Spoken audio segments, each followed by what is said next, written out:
Gracias por estar con nosotros aquí en Diálogo de Impacto. Soy Emma Calderón y ya estamos listos para nuestro programa de hoy. Hoy vamos a abordar el tema del incremento al salario mínimo. No ha sido fácil, pues, debió haber entrado en vigencia, va a entrar en vigencia el 1 de enero, pero debió haberse consensuado a finales del año pasado. Sin embargo, fue hasta esta semana que se logró este acuerdo.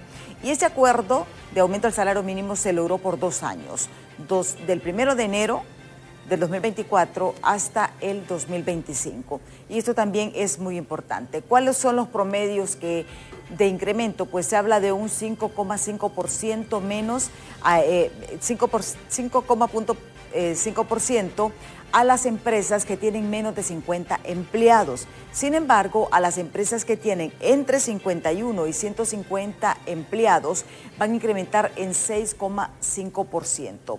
Y los que tienen más de 150 trabajadores aplicarán un 7%. Esto va a depender de las categorías, porque hay diferentes categorías y esto es bien importante, que todos estemos informados.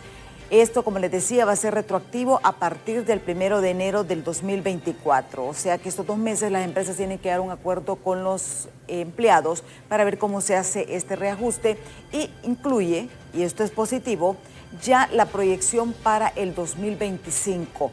Y esto es bien importante, especialmente para los aspectos de inversión de las empresas.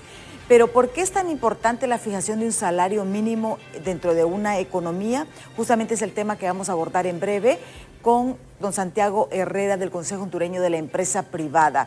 Pero antes vamos a ver esta nota de nuestros compañeros de los noticieros Impactos en torno al momento cuando se aprobó este aumento al salario mínimo. Tras meses de negociaciones, por fin se fijó el aumento salarial para los trabajadores del sector privado, el cual es retroactivo a partir de enero y debe ser pagado con los siguientes porcentajes.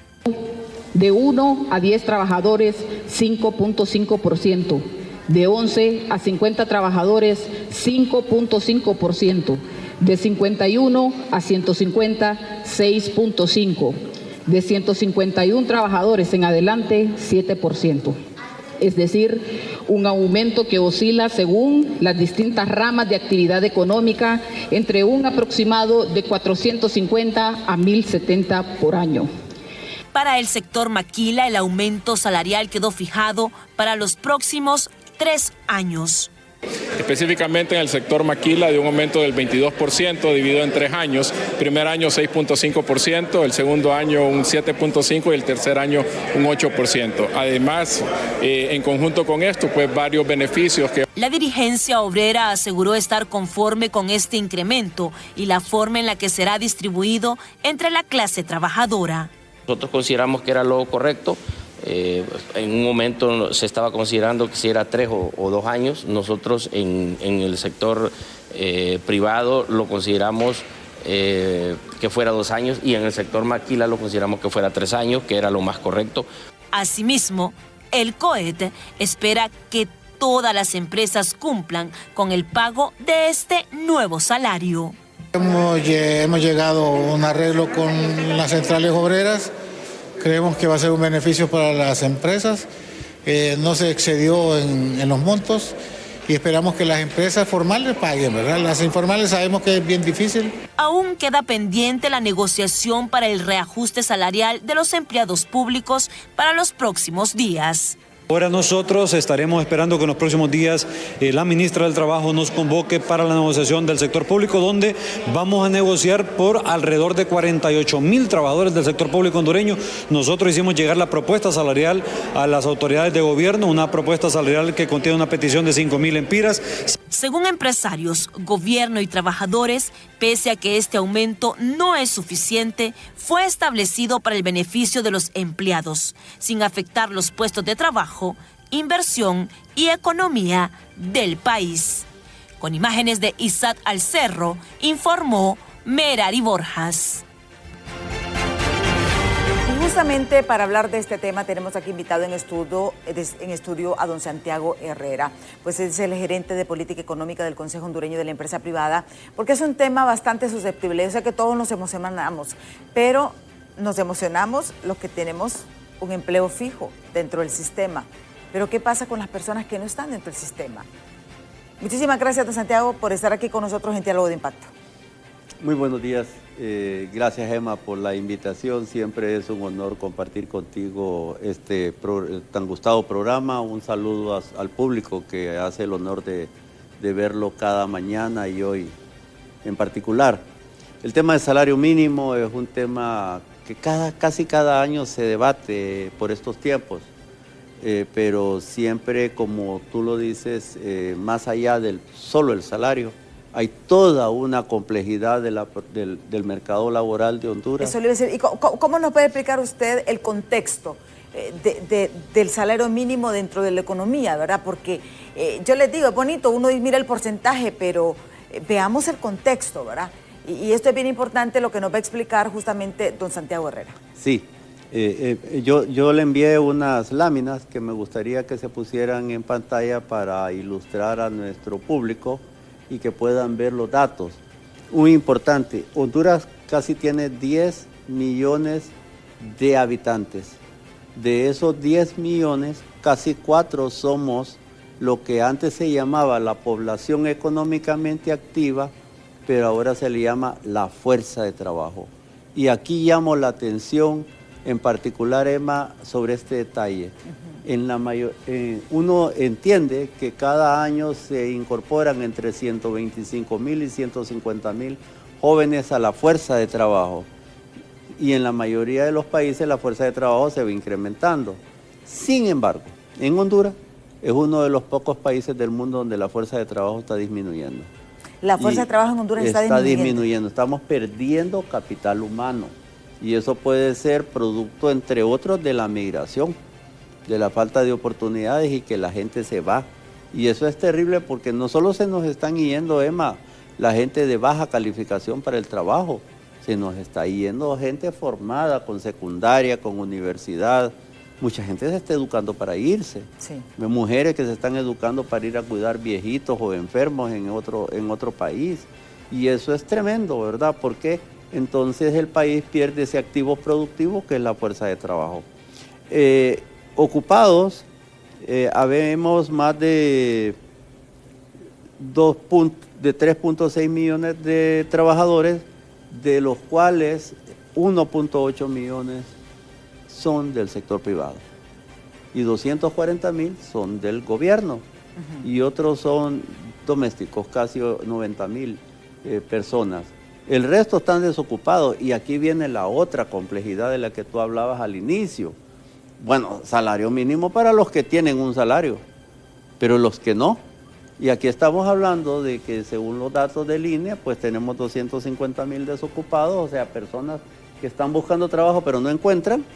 Tenemos más de 150,000 de personas desalentadas que buscan trabajo, no encuentran, vuelven a buscar, no encuentran y dejan de buscar.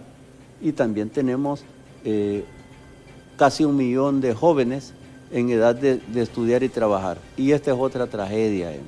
Sí. Porque jóvenes que se supone que están listos para entrar a aprovechar la potencialidad del bono demográfico que estamos disfrutando en apariencia en este tiempo, no están estudiando ni están trabajando. O sea, hoy 1 millón de jóvenes no están participando del mercado de trabajo, tampoco están estudiando, y eso significa un sacrificio para la producción y la productividad de hoy. Estamos hablando de las personas, los famosos ninis. Los ninis. Y también es un sacrificio para el futuro, porque si hoy no están preparándose, ¿cómo esperamos que en el futuro se inserten con éxito al mercado laboral? Y entonces algunos estarán esperando la remesa que le llega a la mamá, pero otros no están haciendo nada y el riesgo es o que se incorporen a grupos irregulares, maras y pandillas, u otra es que agarren camino en la caravana para irse donde los familiares que están en Estados Unidos o en otro lugar. Y entonces volvemos al tema, otro tema crítico. Solo el 43% de las mujeres en edad de trabajar están participando del mercado laboral. Solo el 43%. Solo 43%. El 78% de los hombres están participando del mercado laboral. Y entonces imagínense una sociedad que tiene casi 4 millones de personas en edad de trabajar, 250,000 desocupados, 150,000 desalentados, 972,000 son ninis. y el 57% de las mujeres no participan. Entonces, ¿cómo podemos presuponer que ese factor clave para cualquier sociedad, que es el factor humano, está participando del mercado? Y eso es un tema, y ahora bien, ahora la pregunta del millón. Y ahí el punto es, esa gente que podría estar llevando un segundo o tercer ingreso al grupo familiar, no lo está llevando. Y eso va en detrimento de la calidad de vida de nuestra gente. Me gustaría que pasáramos... Aquí hay un punto importante, don Santiago, ¿de qué vive esta gente? Bueno. Porque mire, estamos hablando de que hay 1 millón de jóvenes que pasan en las casas viendo videojuegos, pegados en las redes sociales, durmiendo, viven de las remesas. Este es el daño. Una buena parte puede estar viviendo de las remesas. Una buena parte, otros están viviendo de los ingresos que genera alguien más en la familia. Ahí creo que hay un cuadrito más adelante que muestra, como en la quinta lámina, las familias según el INE, más adelante, la familia según el INE está conformada en Honduras por un promedio de 4 personas. Y el ingreso familiar, antes de eso. Antes de esa, antes. Ahí, el ingreso familiar es aproximadamente 16,000. Ajá. Ingreso familiar, no dice salario, sí. Ingreso familiar. Y la canasta está costando aproximadamente 12,000. Este es un dato que nunca habíamos visto en la información que genera el INE para la Secretaría de Trabajo. Entonces esos ingresos pueden provenir de diferentes fuentes. Ojalá que de fuentes regulares y no de fuentes irregulares, ¿verdad?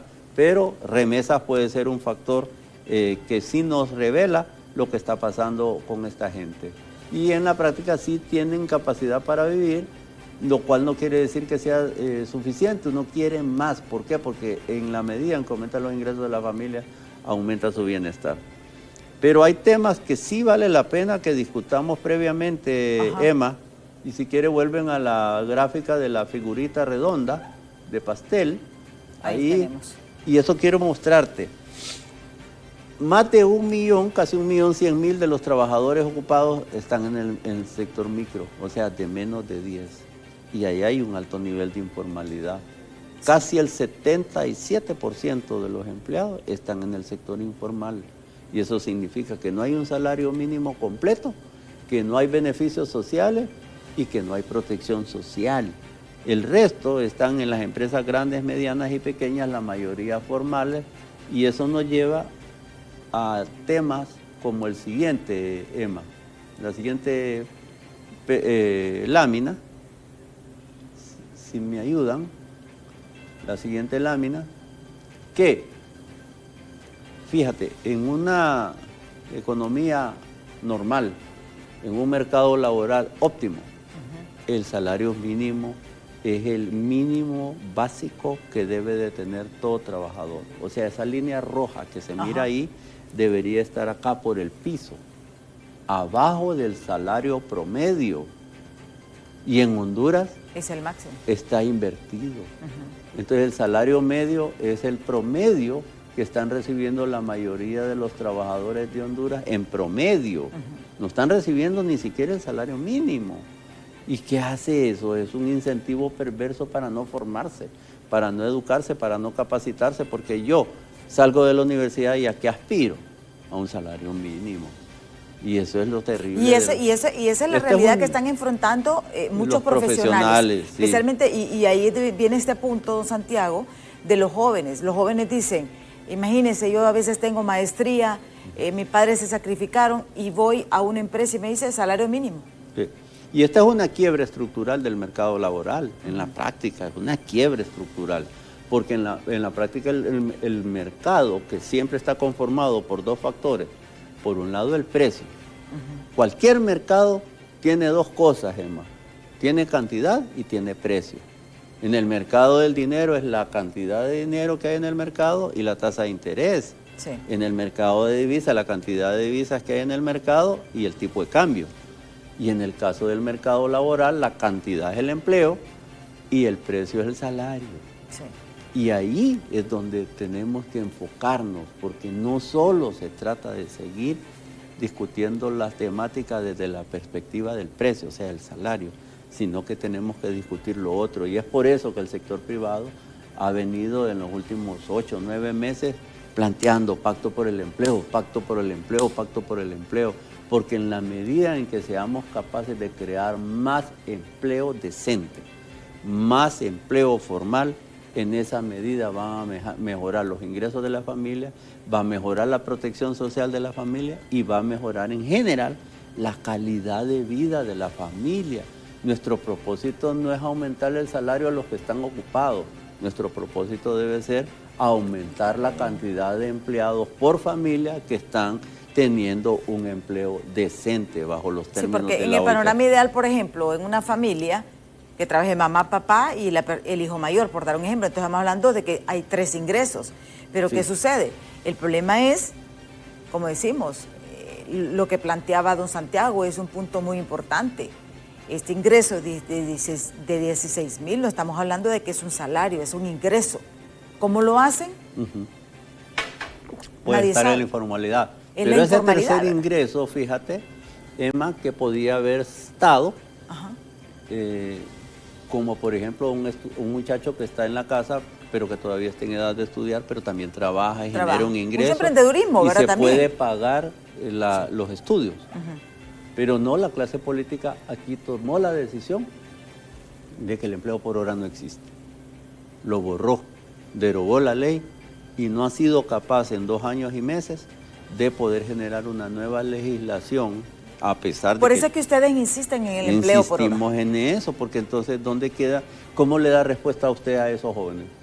A esos jóvenes que tienen aspiración de estudiar y trabajar. Y que pueden generar un ingreso para complementar el ingreso de la familia, pero también pueden generar un ingreso para pagar los costos de sus estudios. Y si a eso le adicionamos, si quiere avance, en la otra lámina, por favor, el tema de la productividad.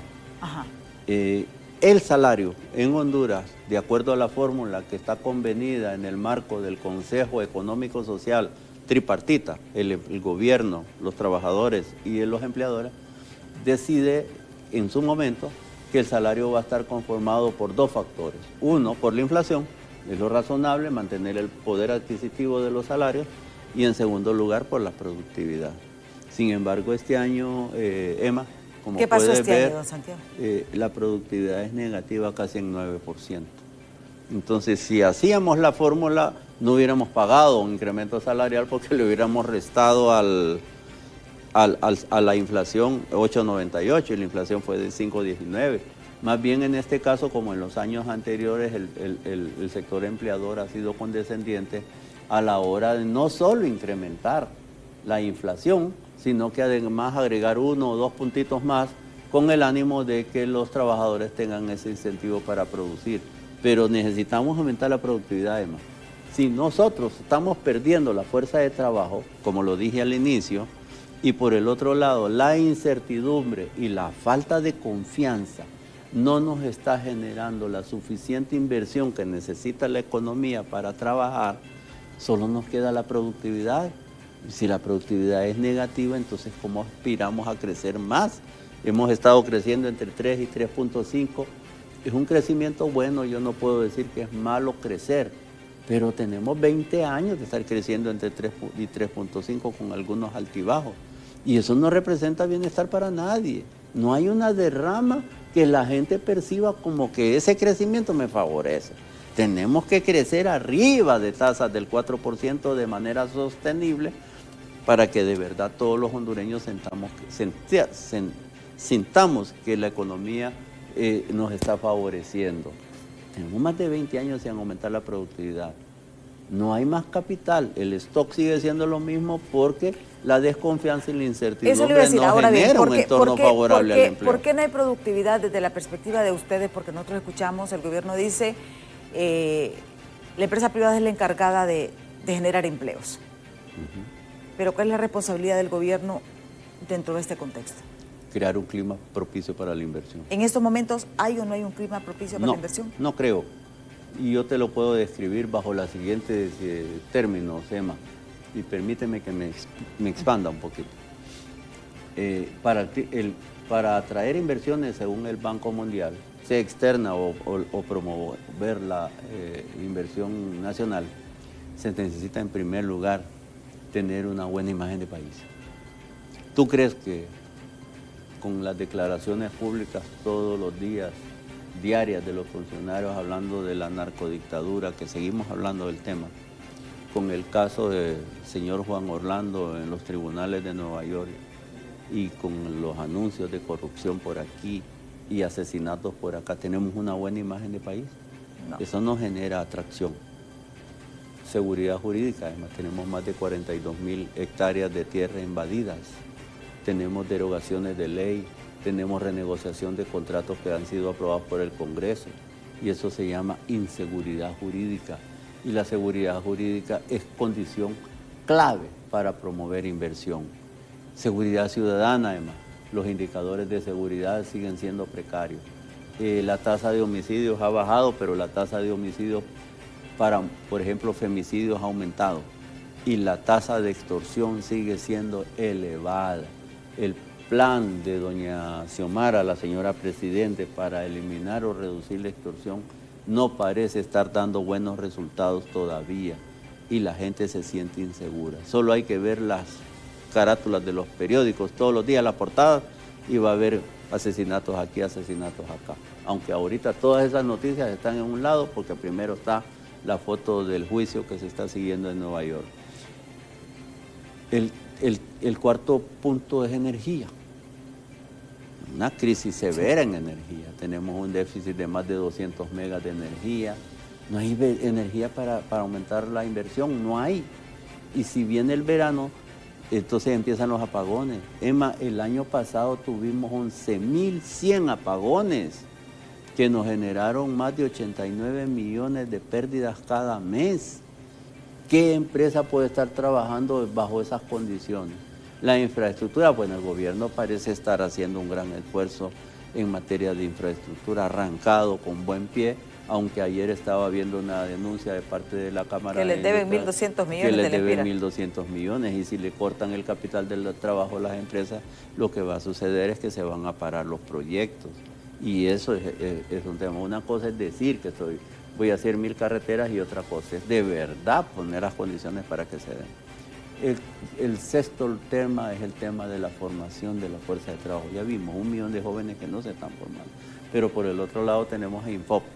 Y Infop parece ser un ente que tradicionalmente está divorciado de las demandas del sector productivo. Su oferta formativa tiene un gap, un bache, porque no es pertinente.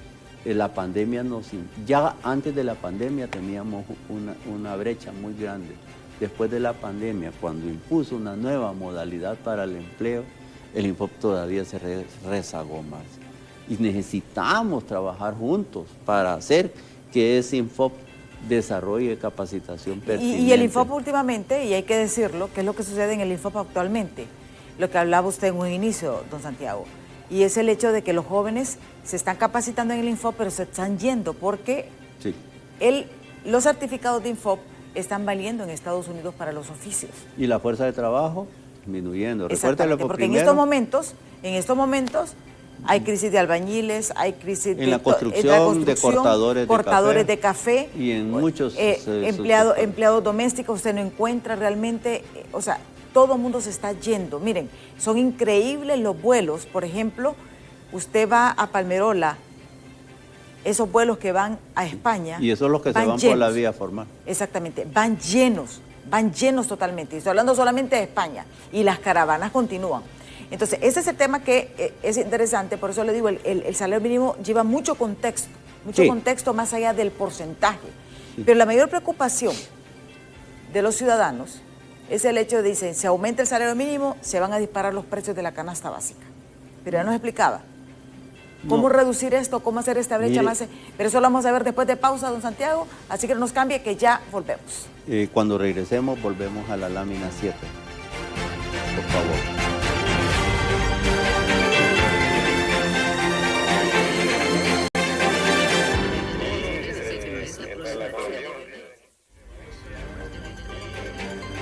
Gracias por continuar con nosotros aquí en Diálogo de Impacto. Estamos en esta entrevista con don Santiago Herrera. Él es gerente de política económica del Consejo Hondureño de la Empresa Privada. Él ha sido bastante explícito, nos ha dado mucho contexto en torno al salario mínimo. Y realmente, como dicen, es un alegrón para unos pocos realmente, porque incluso podemos decir también que el salario mínimo de la empresa privada es totalmente diferente al salario mínimo del gobierno. Y como mirábamos, estamos hablando de casi 1.8, si no me equivoco, de empleados dentro del sector privado y apenas 240,000 del sector gobierno. Y ella explicaba realmente dentro de este contexto, este millón de hondureños que no estudian ni trabajan. Y en Honduras es uno de los pocos países, veamos, donde la fuerza laboral joven ha disminuido en casi 1 millón de personas son, porque estos jóvenes no estudian ni trabajan. Y esto es una carga para la sociedad, porque todo tiene un proceso y esto retrasa realmente todo el desarrollo del país. Hay varios aspectos. Hablamos, por ejemplo, dentro de un contexto, don Santiago, muy importante. Y es el hecho del, cuando vemos, nosotros decimos, el salario mínimo no es justo en Honduras, pero cuando lo comparamos con los países de Centroamérica, que es el mercado competitivo de nosotros como país, ¿cómo estamos en relación a eso? Sí, fíjate que un detalle importantísimo de lo que mencionaste es que tiene que tener conciencia. Mientras tenemos 2 millones de personas en el mercado ocupados asalariados, solo 861,000 están registrados en el Seguro Social. ¿Y eso qué significa? Que más de 1 millón no están en el Seguro Social. Y eso significa informalidad. ¿Ok? Sí. Soy 146,000 trabajadores del sector privado están afiliados al Seguro Social. En el IBM y 861,000, incluidos los del sector público, en el enfermedad y maternidad. Así que, y aquí llamo la atención algo. Por ejemplo, Costa Rica, nosotros tenemos casi 2 millones de subempleados, personas que trabajan pero no ganan un salario mínimo. Costa Rica casi no tiene subempleados, casi es 0. Y la tasa de desocupación es más alta. Pero vámonos a Centroamérica y siempre están diciendo que aquí el salario no ajusta, como tú bien lo introduces, y que en Honduras no se paga bien. No es cierto. Honduras es el segundo país que paga el salario mínimo más alto de Centroamérica. Esta tabla que es 2023, que todavía no está ajustada por los recientes incrementos que va a oficializar la Secretaría de Trabajo mediante un decreto ejecutivo publicado en la Gaceta, nos indica que Honduras es el segundo país que más paga en Centroamérica. Señores, no estamos solos, competimos con los vecinos. Y si a eso le agregamos la carga social, o sea, los colaterales, 13º, 14º, vacaciones, bono estudiantil y otros beneficios, RAP, Seguro Social, Infop y otras cosas, ahí suma que Honduras es el país, después de Costa Rica, que más carga social paga. Y le voy a decir algo aún más fuerte. En este momento se va a discutir en el Congreso pronto, entendemos, la nueva ley de Seguro Social que revisa las cotizaciones y probablemente vuelva a activar las cotizaciones que tenía antes de que la Corte Suprema derogara constitucionalmente la Ley Marco de Protección Social, y que también se vuelvan a restituir los aportes patronales y del trabajador al RAP. Si eso se llega a dar, Emma, esas cargas colaterales que hoy tenemos en 67, probablemente vamos a volver al 72 o 73%, igualándonos a Costa Rica. Y aquí para que tengamos un contexto, Costa Rica, el salario promedio del 2023 son de $624 el salario mínimo. Honduras, hasta el 2023, era de 491.2 dólares. Guatemala tiene un salario mínimo tasado en $396.5 mensuales, ¿verdad? El Salvador, $337.9. Nicaragua, 223.6%. Nicaragua es el país que el salario mínimo es mucho más bajo. Y es por eso que vemos esa migración de nicaragüenses. Por ejemplo, en el corte de café la mayor parte son de El Salvador y Nicaragua. ¿Por qué? Porque el salario mínimo en estos países es más bajo que el de Honduras. Sí, y Nicaragua compite con nosotros fuertemente en el sector maquila. Mientras, por ejemplo, el año pasado Estados Unidos nos dejó de comprar a nosotros más del 23% de prendas de vestir, a Nicaragua le dejó de comprar un 11%. Y muchas plantas salen de Honduras y se van a Nicaragua. Porque hay un elemento clave aquí, además de estos indicadores, también está el tema de la seguridad jurídica. Aunque sea un gobierno como el de Daniel Ortega, él no se mete con los incentivos. Sin embargo, aquí los funcionarios públicos todos los días están en el ataque con su ley de justicia tributaria, atacando al sector privado. Y no entendemos cuál es el propósito del odio o del ¿Sienten ustedes odio de ciertos funcionarios hacia Sí se nota la agresividad, pero resulta que el sector privado es el que genera el 82% del empleo. El sector privado es el que genera el 90% de la inversión. El sector privado es el que genera más del 80% de los tributos, aunque los funcionarios públicos digan que las empresas no pagan tributos. No es cierto. Y entonces, ¿cómo es que nos convertimos en como una especie de opositor? Casi nos dan el perfil de partido político, que no lo somos, sino simplemente defendemos al sector productivo. Y somos tan responsables, Emma, que nos sentamos a dialogar con los sindicalistas, con las centrales. Somos tan maduros. Yo creo que eso es bien importante porque este consenso, o sea, este acuerdo del salario mínimo, o sea, que si bien es cierto, tardó 2 meses, pero fue producto del diálogo. Del diálogo permanente. Nosotros, como bien ¿Estaba lo dice, consciente la clase trabajadora de la situación del país? Y lo dice Daniel Durón, todos los días lo dice. Vayan a ver el resto de América cuántas veces se siente el sector privado con los trabajadores a hablar. Honduras es de los pocos países de que se siente. Y aquí en Honduras nos sentamos todos los días a hablar de los temas y nos ponemos de acuerdo, consensuamos de manera respetuosa y llegamos a acuerdos y firmamos las dos partes en pro del beneficio de nuestra gente en primer lugar y en segundo lugar en beneficio de Honduras, porque esto representa tranquilidad y paz en el sector productivo.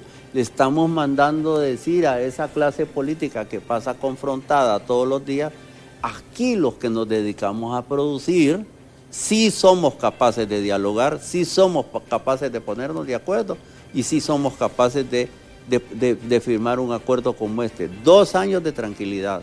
Y esos 2 años son muy buenos porque además elimina el riesgo o el sesgo o la posibilidad o la tentación de que algún político se quiera meter en nuestro negocio. Exactamente. ¿Por qué es importante definir el salario mínimo por 2 años? Es importantísimo, primero, para darle tranquilidad al país en esta materia. Segundo, porque las empresas pueden presupuestar este y el próximo año con certeza. No hay digamos, cosas exabruptos que puedan alterar la planificación. Yo puedo hacer planificación este año y puedo hacer la planificación del otro año. Y mire cómo somos de responsables, que hasta los 2 meses que no se han pagado hasta ahora y que se van a pagar, se acuerde entre las partes de hacerlo de manera retroactiva y de manera gradual. Porque como pudimos ver, más del 58% de las empresas que pagan son micro, y esas micro se la ven a palitos para pagar la planilla el sábado. Y usted le va a decir, mira, a partir de ahora pagas un aumento, pero además tenés que pagar lo que dejaste de pagar, que ahora acordamos. Entonces esas son formas de hacerlo, pero eso lo hace gente razonable, pensando con la cabeza y poniendo el corazón sobre la mesa para llegar a acuerdos. Esos son los acuerdos que tiene en la pantalla, y gracias por hacerlo. Ese día, además, Emma, es un día histórico. ¿Por qué? Porque además de que estaba el acuerdo general de salarios, porque estábamos las centrales y nosotros, también estaba sentado a la mesa el sector maquilador y sus propios sindicatos. Y ambas partes, los 2 grupos se ponen de acuerdo de manera simultánea y los 2 grupos anuncian, con la tutela de la señora ministra de de trabajo que hay que reconocer que hizo un gran trabajo, porque imagínense poner de acuerdo a la gente, ayudarlos a ponerse de acuerdo, facilitar el proceso y ella misma refrendar el acuerdo. Eso es clave para la sociedad. Porque es cierto, siempre había sido separado y esto es bien importante resaltarlo. El hecho de que se llegó a un acuerdo del salario mínimo general y también el sector maquilador, porque porque recordemos, el sector maquilador tiene un trato preferencial porque son inversionistas. Claro, son planificaciones. Y muchos son inversionistas internacionales. Y ahí lo vemos, mira, ahí lo vemos. Cuando cierra una maquila, ahí vemos la gente quejándose. Claro que sí. O sea, tenemos las normas y yo creo que tenemos que tratar de buscar a través del diálogo esta convivencia pacífica que se necesita realmente para salir adelante, porque al final todos queremos. Una buena lección para todos y muy importante, tanto para, y sobre todo para la clase política. El sector productivo está de acuerdo, el sector productivo está tranquilo, el sector productivo necesita generar confianza, eliminar la incertidumbre. Este es un factor clave para eliminar incertidumbre, porque yo no tengo en ciernes ningún pleito de por medio, ¿verdad? Sí. Y veamos la tabla, porque creo que a la gente es lo que más le puede interesar ahora, la tabla última. Esa tabla nos revela primero que de 1 a 10, recordar que el impacto para los chiquitos es más fuerte que para los grandes, es de 5,50% el ajuste para los 2 años, 24 y 25.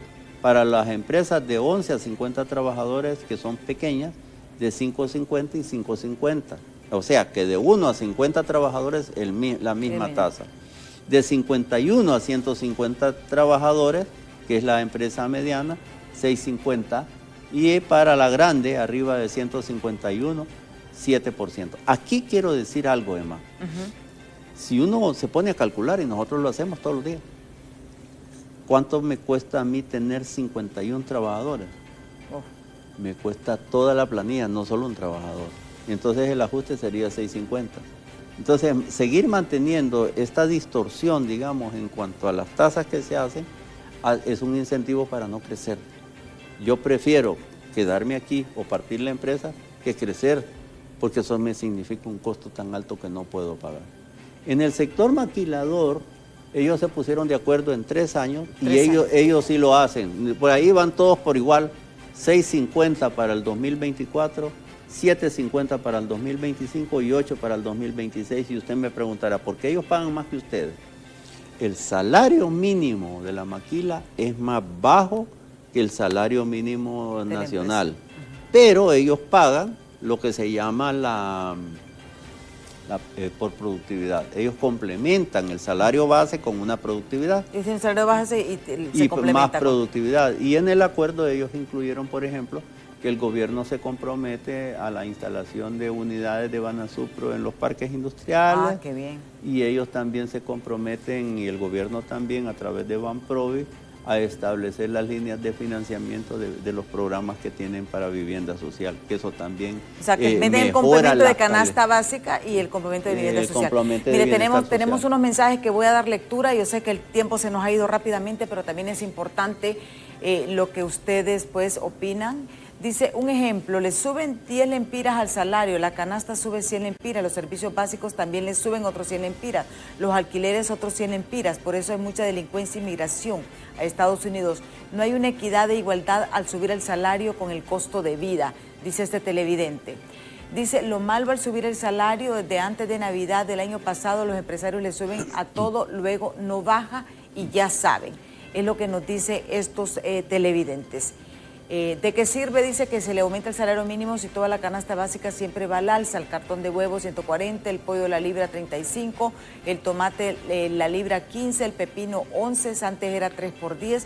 Los empresarios son unos ávaros, es lo que nos dicen estos televidentes. Dice, buenos días, de nada sirven estadísticas en cuanto al salario mínimo promedio, pues la canasta básica no es completamente controlada, pues cuando los precios suben en la canasta básica prácticamente no vuelven a bajar. Gracias.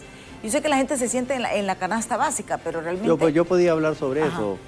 Emma, 2 indicadores. El Banco Central reportó que la inflación fue 5,19 y lo que se otorga es el 5,19 más un plus, a pesar de que la productividad es negativa. Estaba negativa. Segundo, el informe que hizo Aproaba a finales a principios de año ASECABA, creo que se llama, es una asociación de consumidores que dirige ADECABA. A Dalí Díaz. Ellos hicieron ese informe de precios del año y lo que muestra la canasta básica es una estabilidad. El ajuste salarial supera los 400 lempiras mensuales por trabajador y llega hasta 1000, porque hay toda una escala. Por ejemplo, en el sector financiero, que es el que más paga, por supuesto la gente tiene más alta formación profesional, se pagan más de 1000 lempiras de incremento. Y en el trabajo más básico se pagan más de 450 lempiras de ajuste, pero la canasta no sube al mismo ritmo, y pueden tener alzas y bajas según los ciclos de producción de la comida, que es el factor más clave. Y nosotros sí hemos advertido cuando hacemos declaraciones sobre inflación que tenemos que cuidar no solo la inflación general, sino la inflación de los alimentos, porque cuando la gente gana menos de un salario mínimo, la mayor propensión del salario se dedica a comida. Y eso es cierto y hay que cuidarlo. Y yo siempre he dicho en mis declaraciones que el impuesto más grosero para el pobre es la inflación, así en la práctica. Yo quisiera advertir, tal vez en los últimos minutos del programa... Ya casi estamos finalizando. Sí, la economía, las empresas, los salarios tienen que estar en función del comportamiento de la economía. El mundo, en general, para el año 2024, se va a desacelerar.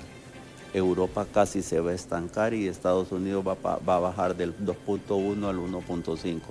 Y no estamos solos, porque nosotros somos una economía abierta y pequeña y expuesta a esos choques externos. Así que uno pudiera suponer... Este 2024 va a ser un año muy complejo económicamente. Es un año complejo porque entonces se nos pueden caer las exportaciones que ya están cayendo fuertemente arriba del 7.8%.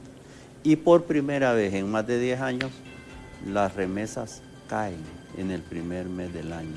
Por primera vez, creo, en la historia. En el año 2022 las remesas crecían a ritmo del 22%.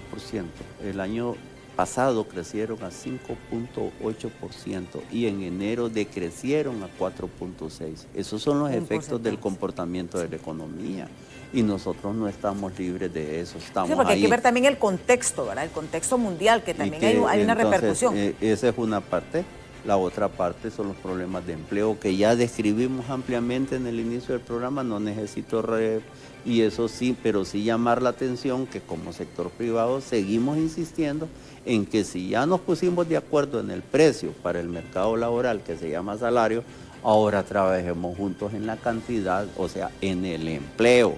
Y cuando hablamos de empleo, estamos hablando de empleo decente, un salario mínimo pleno, oportunidades de trabajo para la gente, beneficios sociales y protección social. De eso es lo que estamos hablando, no de cualquier empleo, para poder garantizar la calidad y la dignidad de la vida de la persona.